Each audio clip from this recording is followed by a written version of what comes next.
আসসালামু আলাইকুম। Hello everyone, কেমন আছেন সবাই? আশা করছি সবাই ভালো আছেন। দেশ এবং দেশের বাহির থেকে যারা এই ভিডিওটি দেখছেন সবাইকে জানাচ্ছি প্রীতি এবং শুভেচ্ছা এবং আন্তরিকভাবে ধন্যবাদ জানাচ্ছি যারা নিয়মিতভাবে আমার ভিডিওগুলোর সাথে আপনারা সংযুক্ত আছেন।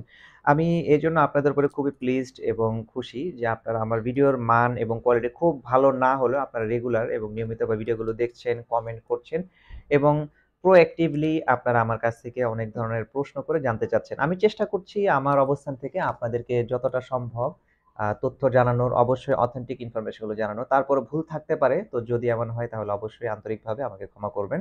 কারণ আমার ভুল হতেও পারে। আজকের এখন আপনাদের সাথে এই ডিসকাশনের যে টপিকটা হচ্ছে সবার একটি কমন প্রশ্ন যে রাইড শেয়ারিং এর জন্য আসলে কি গাড়ি নেওয়া বেস্ট? এখন এটা নিয়ে মূলত আপনাদের সাথে আমার কিছু অভিজ্ঞতা এবং কিছু মত পরামর্শ আপনাদের সাথে শেয়ার করব। অবশ্যই এটা একটি পরামর্শ। আপনারা আপনাদের অভিজ্ঞ আরো যারা এই রাইড শেয়ারিং সেক্টরের সাথে যুক্ত আছেন তাদের সাথে আপনারা কিন্তু ডিসকাশন করতে পারেন। তো ১ম এ বলছি যে আমাদের এমন একটি গাড়ি সিলেক্ট করতে হবে বা নির্বাচন করতে হবে যেই গাড়িটা আমাদের খুব ফুয়েল সাশ্রয়ী। ফুয়েল মানে জ্বালানি সাশ্রয়ী। হতে পারে আপনার গাড়ি সিএনজি চালিত, হতে পারে আপনার গাড়ি এলপিজি চালিত এবং অকটেন চালিত তো অবশ্যই হবে, বাট সেটা দিয়ে তো আসলে রাইড শেয়ার করা বা বিজনেস করা কিন্তু পসিবল নয়। কারণ অকটেনের দাম অনেক বেশি। ১২২ থেকে ১২৪, কখনো, কখনো ৳১২৮ পর্যন্ত প্রতি লিটারে চলে যায়। সুতরাং সেক্ষেত্রে আপনাদেরকে বা আমাদেরকে সবার আগে চিন্তা করতে হবে যে এমন একটা গাড়ি কিনতে হবে যেটা কিনা আমাদের অল্প টাকায় খুব বেশি পরিমাণ মাইলেজ পাওয়া যায়। মাইলেজ মানে ধরুন ৳৫০০ আমরা গ্যাস বা এলপিজি রিফিল করলাম। এটা দিয়ে আমরা কত কিলোমিটার চালাতে পারলাম। তার উপর নির্ভর করে কিন্তু আমাদের আয়ের ব্যাপারটা নির্ভর করে। যেমন ধরুন ফুয়েল সাশ্রয়ী কিছু গাড়ির মধ্যে আমরা একটু বাজেট ওয়াইজ যদি চিন্তা করি, যেমন বাজেট যদি কারো থাকে, আপনার অনেকেই দেখা যায় বাইক সেল করে, যেমন আমি আমার শখের বাইক যেটা ছিল Yamaha R15 V3, এটা সেল করে আমি কিছু টাকা আ ধার বা লোন করে আমি Toyota 100 AE110 এই গাড়িটা কিনেছি, যেটা অনেকেই প্রশ্ন করে থাকেন আমি কি গাড়ি ড্রাইভ করি। এখন দেখা যাচ্ছে আমার বাজেটের মধ্যে তখন কিন্তু ছিল, হাতে ক্যাশ ছিল ৩,৭৫,০০০, লোন-টোন করে ধরেন ৫, ৫.৫, ৬ এর মধ্যে আমি নেম ট্রান্সফার সহ একটা গাড়ি কিন্তু কিনে ফেলেছিলাম। আলহামদুলিল্লাহ ৬২,০০০ কিলোমিটার চলছে। বেশ ভালোভাবে চলছে, অবশ্যই ওয়েল মেইনটেইন করতে হচ্ছে। এটার কিন্তু কোনো বিকল্প নেই। আপনি যে গাড়ি কিনবেন আপনাকে ওয়েল মেইনটেইন করতেই হবে। তো কারো বাজেট যদি ৩,০০,০০০ থেকে ৳৩.৫ টাকার মধ্যে হয়, সে কিন্তু চাইলেও একটা 110 বা আপনার দেখা যাবে নিশানের কোনো গাড়ি কিন্তু কিনতে পারবে না। মার্কের গাড়ি পাবে, কিন্তু এগুলোর গাড়ি আনার পরে ১,০০,০০০ ৳২,০০,০০০ কাজ করে থাকবে। হয়তো কাগজে ডেট ফেল থাকবে, মালিকানা ইস্যুতে সমস্যা থাকবে। এখানে কিন্তু একটা জরিমানা চলে যাবে। সাসপেনশনে বড় প্রবলেম থাকতে পারে, গিয়ার বক্সে প্রবলেম থাকতে পারে। সুতরাং আপনার গাড়ি কেনাকাটার সময় অভিজ্ঞ একজন মানুষ নিয়ে যাবেন এবং ৩ থেকে ৩.৫ এর মধ্যে আমি মূলত যে গাড়িগুলো দেখি, টয়োটার মধ্যে যেহেতু এটা একটি এই গাড়িগুলো দিয়ে ব্যবসা করা হয় বেশিরভাগ। টয়োটার মধ্যে টয়োটা 100 এসি লিমিটেড বা ডিএক্স, অথবা দেখা যায় আপনার স্টেশন ওয়াগন গাড়িও কিন্তু আমরা দেখতে পারি। স্টেশন ওয়াগন যেহেতু ম্যানুফ্যাকচারিং 95, 98 এর মধ্যে বোধহয় আছে। তো উবার যেহেতু আপনার 1991 থেকে উবার এক্স এ গাড়িগুলো সংযুক্ত করে, তো সেক্ষেত্রে আপনার এই বাজেটের মধ্যে 100 সিরিজের গাড়িগুলো কিন্তু দেখতে পারেন। এগুলো ১৫০০ সিসি, বেশ ভালো সার্ভিস দেয়। 110 এর সাথে খুব একটা পার্থক্য নেই। জাস্ট বডি ডেকোরেশন এবং ডিজাইনের মধ্যে জাস্ট পার্থক্য থাকে। আরেকটি বিষয় হচ্ছে কারো বাজেট যদি দেখা যায় আপনার এর থেকে একটু বেশি, ধরুন ৳৫,০০,০০০ বা ৳৬,০০,০০০ র মধ্যে, তাহলে সেক্ষেত্রে আমরা সাজেস্ট করতে পারি আপনার 110 সিরিজের মধ্যে যতটা সম্ভব ফ্রেশ গাড়ি নেওয়ার চেষ্টা করতে পারেন।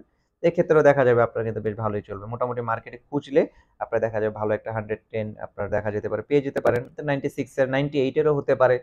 এসএ লিমিটেড বা এক্সি সেলুন এগুলো পেতে পারেন বা লিমিটেড এডিশন এর পেতে পারেন।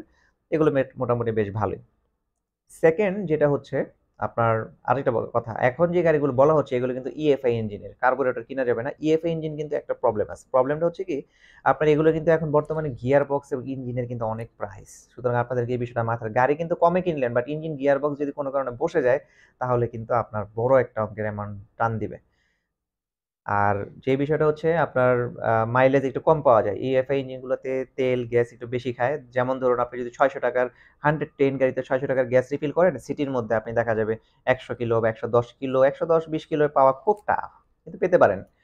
আচ্ছা, পরে চলে যাচ্ছি আপনার ধরুন ৳৬,০০,০০০ থেকে যাদের বাজেট মোটামুটি ৳৭,৫০,০০০ বা ৳৮,০০,০০০ র মধ্যে, তাদের জন্য সরাসরি সেগমেন্ট চেঞ্জ করতে হবে। টয়োটার মধ্যে আমি যদি টয়োটা নিয়ে আজকে ডিসকাশন করছি, আপনি এখন এই বাজেটের মধ্যে কিন্তু নিশানের ভালো গাড়ি পেয়ে যাবেন। আ হোন্ডার মধ্যে সিভিক পেয়ে যাবেন। বাট হোন্ডা সিভিক এগুলো দিয়ে মূলত কেউ আসলে রাইড শেয়ার করে না। যেহেতু লাক্সারিয়াস গাড়ি, পার্টস এরও একটু প্রাইস বেশি কম্পেয়ার টু বাংলাদেশ, মানে কম্পেয়ার টু আদার্স কান্ট্রি। তো আপনারা এই বাজেটের মধ্যে যেটা করতে পারেন, সরাসরি ডিরেক্ট কথা হচ্ছে প্রোবক্সে চলে যান। যেহেতু বিজনেস করবেন, আপনারা তো ডিজাইন-মিজাইন নিয়ে মাথা ব্যথা নাই। তাহলে আপনি সরাসরি প্রোবক্সে চলে যান। প্রোবক্সের VVT-i ইঞ্জিন 1500 সিসিটা নেওয়ার চেষ্টা করবেন। প্রোবক্স সাকসিড যদি হয়, বোধহয় এটা 1500 সিসি বা DX এর হতে পারে। তো এই গাড়িগুলো দেখা যাচ্ছে আপনার বেশ ফুয়েল সাশ্রয়ী। এখন দেখা যাবে আপনার 600 টাকার গ্যাসে আপনি এগুলাতে কখনো, কখনো 130 কিলো, 140, 150 কিলো কিন্তু মাইলেজ কিন্তু পায়। অনেকে দেখেছি। আমাদের এখানে যারা সার্ভিস করতে আসে অনেক গ্যারেজে আরকি। তো এই বাজেট চেঞ্জ করে আপনার বাজেট যদি 10 থেকে 11 এর মধ্যে চলে যায়, তাহলে আপনি এক্স করোলায় চলে যান। বেশ চমৎকার, সব দিকে একটি ব্যবসা সফল গাড়ি। আপনি এই গাড়ি নিয়ে নিজে ব্যক্তিগতভাবে তো সারা বাংলাদেশে রাইড করতেই পারছেন। এটা রোড প্রেজেন্টেশন ওভারঅল ভালো। পুরানো মডেল বাট ভালো। এবং আপনার মাইলেজও পাচ্ছেন। বেশ বেটার একটা মাইলেজ পাচ্ছেন। সুতরাং আপনি এক্স করোলার মধ্যে বা করোলার যে জি এডিশন বা এক্স এডিশন গুলো আছে এগুলোর মধ্যে যেতে পারেন। গাড়ি একই, জাস্ট আপনার ডেকোরেশনটা একটু চেঞ্জেস হতে পারে। তো 10 এর মধ্যে 10.5 এর মধ্যে খুঁজে পাওয়া একটু টাফ, বাট পাওয়া যায়। এই গাড়িগুলো অনেক কম দাম ছিল। বর্তমানে আসলে এগুলো একটু ওভার প্রাইসড হয়ে গেছে। বাংলাদেশে আসলে কি বলবো, এগুলোর দাম বেড়ে যায় চাহিদার উপর ভিত্তি করে। দেন আপনি যদি 12 থেকে 13 লাখ টাকায় চলে যান, তাহলে চলে যেতে হবে আরেকটু লাক্সারির দিকে। আপনি চলে যেতে পারেন টয়োটা এক্সিওর দিকে। এক্সিওর যেই নিউ শেপ হয়তো পাওয়া যাবে কিনা আমি জানি না। 6-7 মডেলগুলো হয়তো পাওয়া যেতে পারে। এগুলো নিতে পারেন।